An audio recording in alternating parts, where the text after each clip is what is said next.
Happy hump day, ladies and gentlemen. Ryan and Matt here at DFS 5-Pack. If you can pound that like button again, we will do more members-only videos for the public like we did earlier today.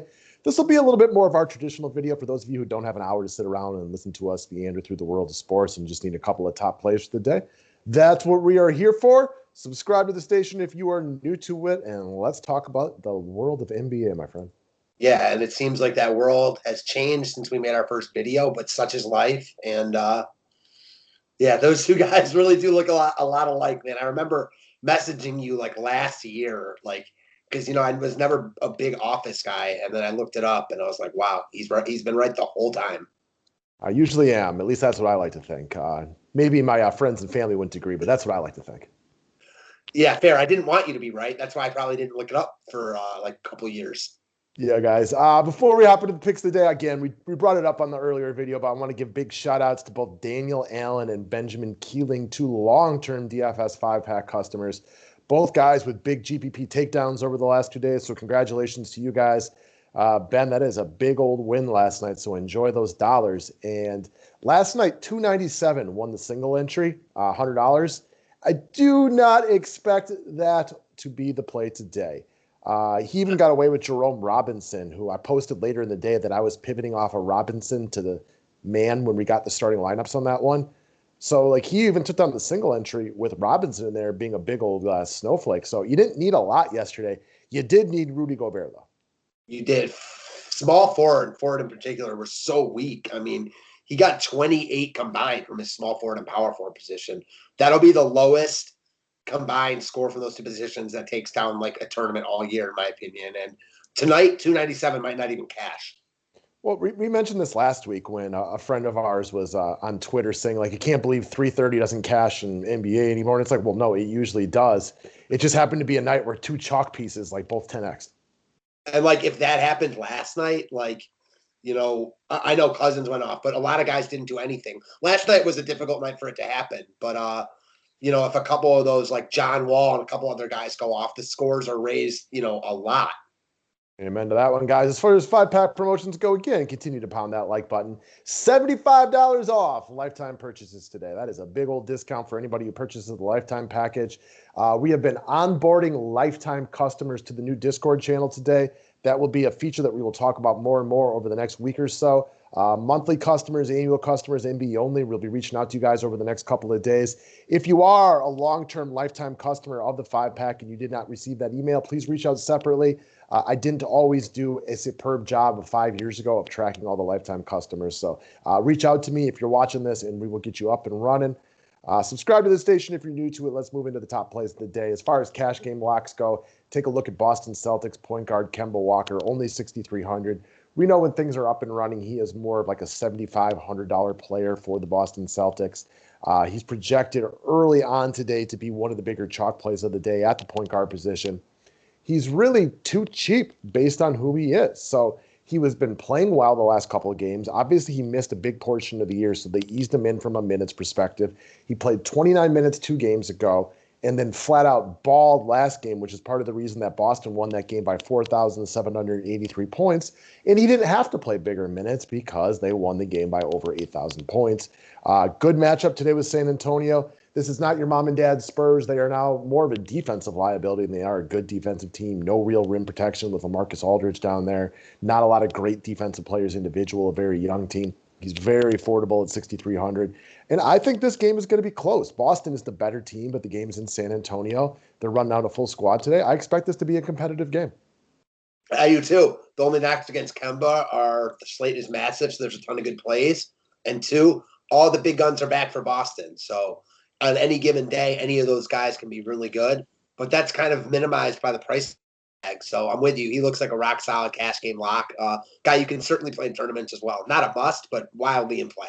Yeah, there's 12 games. It's hard to have a lot of must on today. Like, you know what I mean? Like maybe Cousins, if like that was like a team that was rolling today and he was still 5K, but not going to be a ton of quote unquote must on this slate.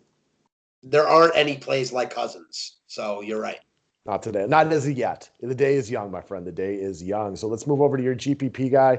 Kind of a tradition here at the 5-Pack is one of us gets on one player and then the other one makes him the pet project. Well, I called out Grant, I want to say 11 days ago. And now he's like your boy at this point. And quite frankly, he has not been super the last few games, but he has had literally stuff work against him every single day, which has limited his upside. He has just, but still been able to not be trash in any of those games. In fact, he was very good on Monday night. So, like, he's had foul issues, bad shooting nights. There was even a little bit of a blowout factor last game. He still got there with, some borderline GPP value. He is just so solid on a daily basis. Congrats to him for betting on himself. He's one of the most solid DFS players in the NBA this year. You could say he might be the most solid. One thing I wanted to ask you about here, I know the total is very low on this game and even dropping lower than what it was. For me, like for Grant, I would rather him be in a higher total game, but I think he does so much, whether it rebounds, he can get his fair share of steals and blocks. I think he can thrive in any type of game script. And even though the total is like a little bit lower, I don't think this game is going to be, like Utah, New York last night. Like I still think we can use pieces from it. There's a few pieces from this game I'm considering, and Grant is clearly going to be one of them. We'll see how the rest of the day works out. If we get a ton of value, maybe you go up to an Antetokounmpo or LeBron James or something like that if you have the extra money. But as the way things set, using a couple of these 8K guys might be a better build for this evening, solely based on the fact that we aren't riddled with 3K value. Amen. So Grant's in play for all formats. Excuse me. And if you just look through his production on the season based on floor, I mean, he is a sexy-ass cash game player. He was in the write-up the other day for cash games, and I got a couple messages from people. I was a little hesitant because he wasn't going to be chalky because he came in at single digits, but that doesn't mean he's not a good play.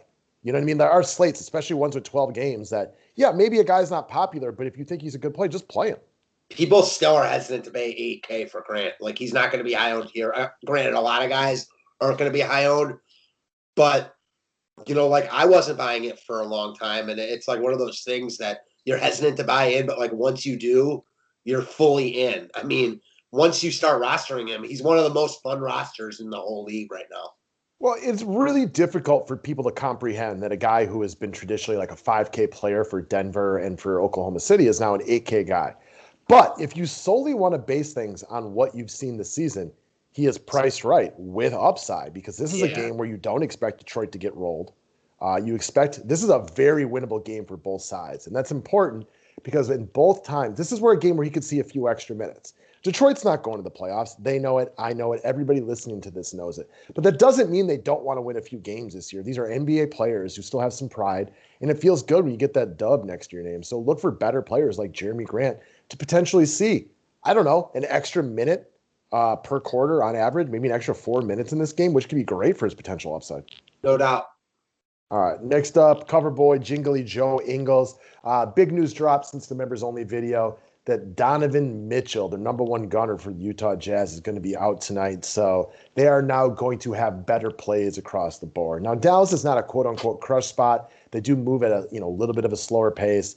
They're a moderate defensive team that we'll call them.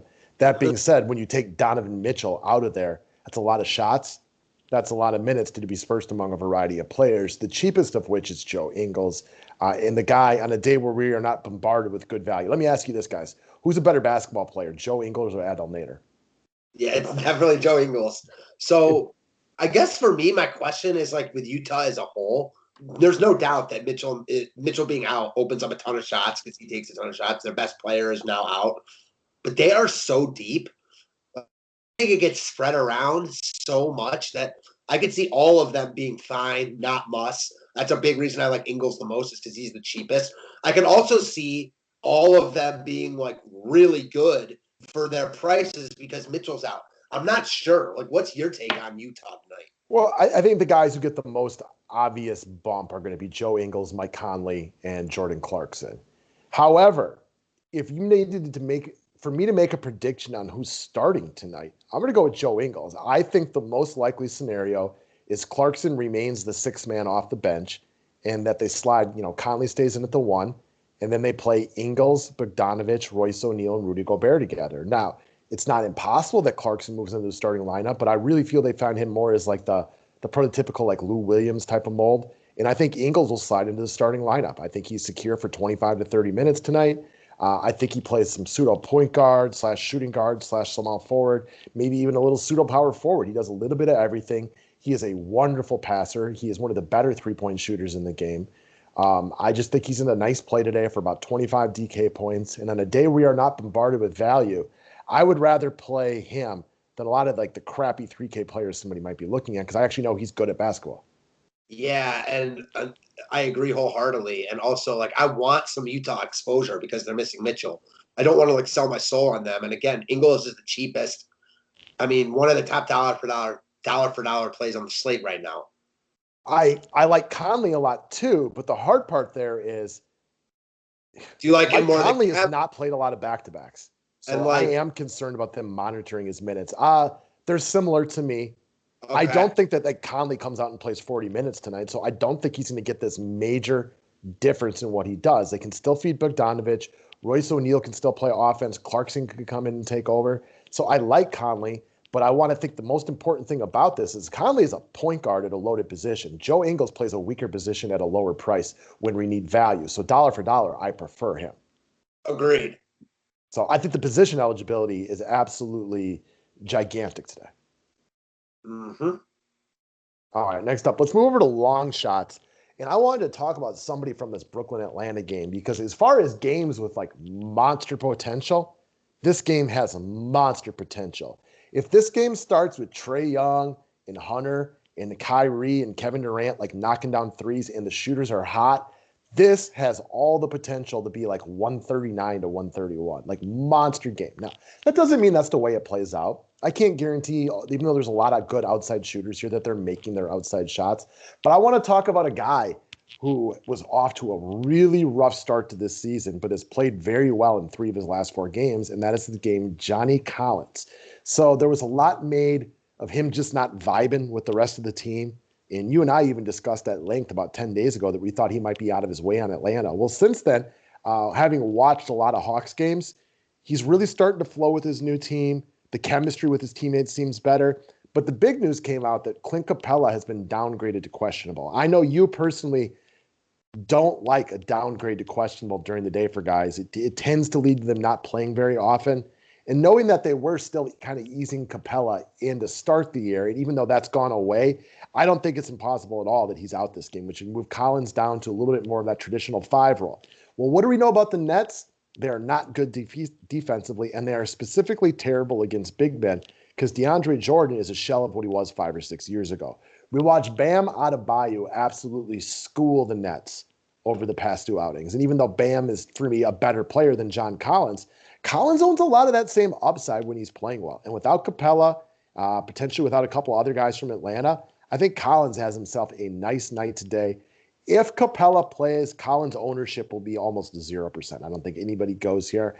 If he's out, he will get more buyers, but he's still good. I think he's a better play then, though, too. So as far as Collins and Bam goes, Bam is like the better NBA player, but Collins is the better offensive player, in my opinion. He's the better scorer, the better shooter. I love Bam. Like, I would take Bam over Collins, but Collins is like a really good scorer, in my opinion. Bam is also a good scorer, but he does everything else so well that maybe I'm downgrading his scoring. Collins is a better shooter, but Bam might be an equal scorer, if that makes sense. Yeah, I get that for sure. So as far as Collins goes, I mean, the only reason I didn't take too much in the Capella and Trae Young being questionable is because, like, I feel like we've read this book a couple of days, like the past couple of days, and we have no idea what to make of it because, they were out, then they played. If Capella is out, then Collins becomes one of the few musts for me on the slate. I'll lock him in. If I were only making one lineup, I would definitely play him. He'll get a ton of run at the 5. I like all these Atlanta guys if, even one of those guys is out. So I get that call for sure. If Capella's in, I agree with you. His ownership is going to be really low. It will be very hard for me to get there, though. I agree. Full disclosure. I agree. I 100% agree. So that's why I wanted to talk him through. But if Capella is in, I mean, I think Collins is like, what, 1%? I mean, if that. Right? So then he's a definition of a true long shot. Sure. Wouldn't make my main lineup, not even close, wouldn't be a top priority. But you're talking about this game potentially going off. Like, he's definitely in play in that scenario, even if Capella's in. So I get that. Yeah, and the 3 ball is pure the last couple of games. He's shooting the ball really, really, really well. And a guy like Gallinari, I could, they're not going to like push his minutes tonight. They've been really easing him back in as a much older player. So Collins, as a young buck like this, his minutes should be there no matter what. Agreed. All right. Next up, BI Brandon Ingram is your long shot. So we love picking on Washington. I tried to combine those two words and that doesn't work. Like Ingram is not my dude tonight, but that's why he's going to fall under the long shot category. And when it comes down to it, he's still the best player on the Pelicans by a pretty good margin. Yeah, so it's weird. Like he has not played well for the past week. Week full of games, so 5, 6, 7 games at least. But we know who Brandon Ingram is. We've got a much longer track history of him in New Orleans playing much better than he's played recently. He's still averaging 40 DK points a game, and now he's only 8K and probably the best spot you could ever ask for. I really like him to bust out here. It's interesting that both of our long shots are expensive guys, and I think that really speaks to the lack of like even potential this slate. I really struggled even thinking about cheaper guys to mention on this show. So I wanted to take kind of a different angle with it. And again, we talked about this on members only. I like this game. Not that I'm going to like sell my soul and stack it because I don't think that's really the way to go on a 12-game slate. But I like the best players from this game. And I think Ingram, like you just said, is still the best player on the Pelicans. One of these games, he's going to go off. The assists are going to be there. The peripherals will be there. I like him a lot tonight. In a game I expect to be close because, again, Washington is shorthanded. We've seen that.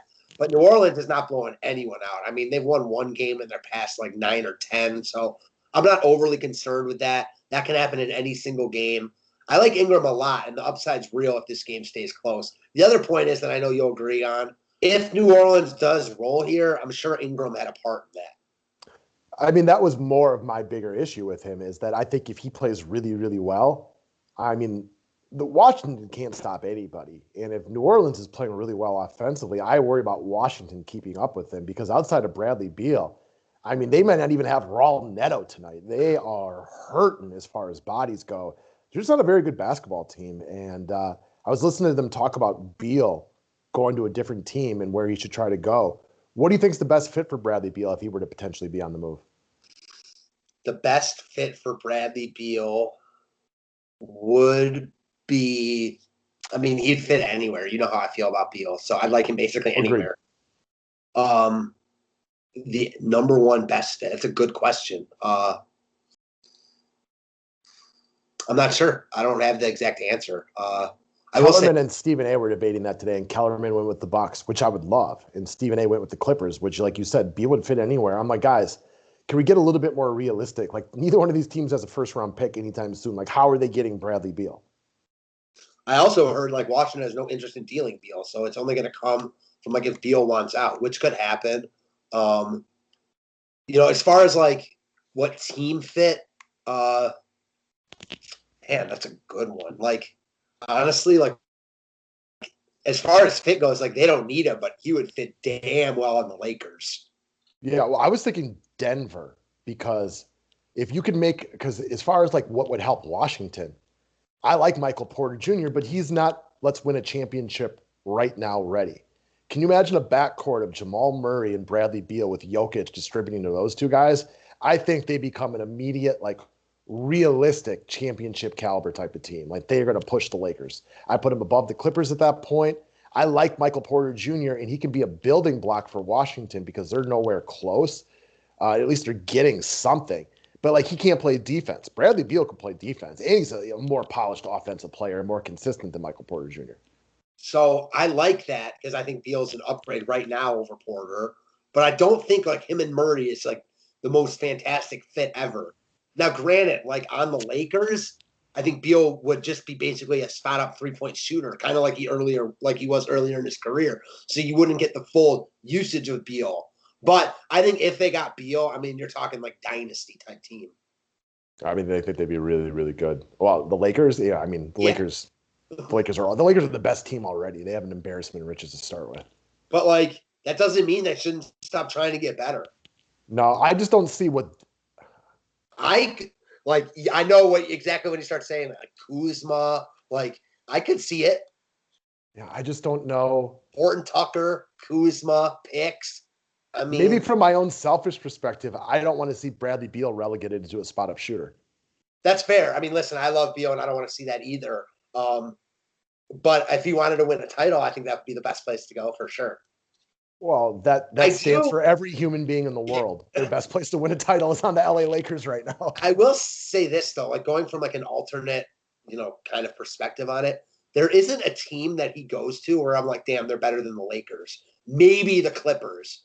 That would be pretty lethal to have Beal there. But even still, I'd need to see it first. The Lakers would still be the favorite for me. If you went to Milwaukee, man, that team would be tough to beat. But it would almost have had to have been they got Beal instead of Drew Holiday. Like they're not going to be able to get both. Well, I think he's a perfect fit on Milwaukee, right? I need a bucket down the stretch.